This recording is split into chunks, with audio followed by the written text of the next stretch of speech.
both optimism and skepticism. To drill down on those talks, we're joined now by Michael Oren, former Israeli ambassador to the United States. Mr. Ambassador, great to have you on the show. So there are reports they're making progress in these peace talks in Egypt. Steve Witkoff and Jared Kushner are on their way there. They arrive tomorrow morning, Egypt time. Are you optimistic that we're going to finally get a deal?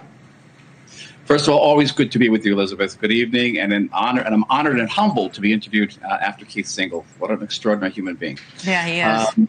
Extraordinary human being. Guardedly optimistic. Guardedly optimistic. Why? All right. They say that President Trump tweeted just a few hours ago that an agreement had been reached between the sides on the extent and location of Israel's withdrawal from the Gaza Strip in return for releasing the hostages.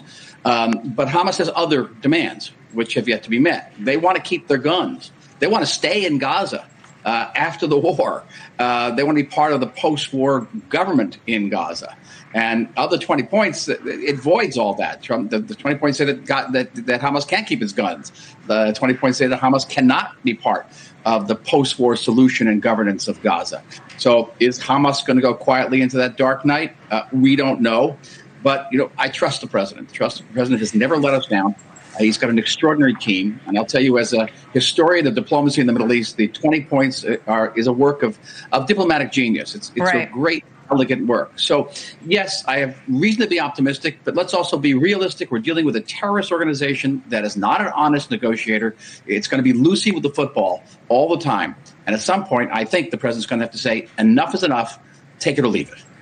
Hamas issued a statement today on the 2-year anniversary of the attack, celebrating it, calling it, quote, glorious and heroic.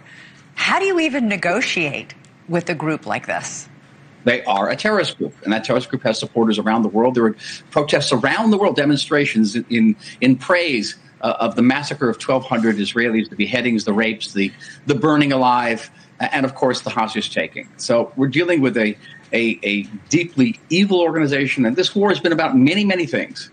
But at base, I sincerely believe it's a battle between good and evil. It's a battle for our common civilization in Israel and America and the West.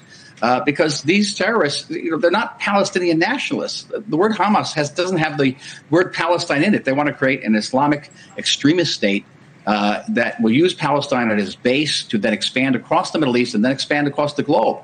And all those freedoms which you and I cherish, they deny. They want to deny us those freedoms. And you look at those pictures and you know who we're dealing with.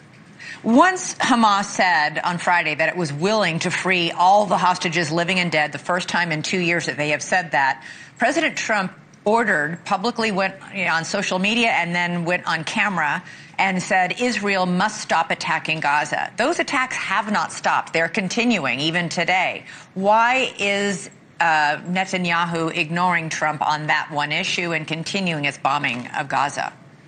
I don't think he's ignoring it, Elizabeth. I think and I'm not a spokesman for this now, but I believe what he has said to the president is, listen, we have tens of thousands of troops in the Gaza Strip. We have to defend them. And Hamas hasn't accepted the ceasefire. Hamas keeps coming after these troops. And we're going to have to take what measures are necessary to defend them. So what Israel has done is cease offensive operations. Israel was in the process of basically capturing the last bastion of Hamas control in Gaza City. It's a big city. That offensive operation is halted, but not the defensive operations. You can't expect Israeli soldiers to just lay down their guns and let Hamas shoot them. All right. Ambassador Michael Oren, I know you, along with the rest of the world, will be watching very, very closely in the next couple of days to see if some deal can be reached and those hostages can finally be freed. Thank you so much for being with us. Thank you. All right. After the break,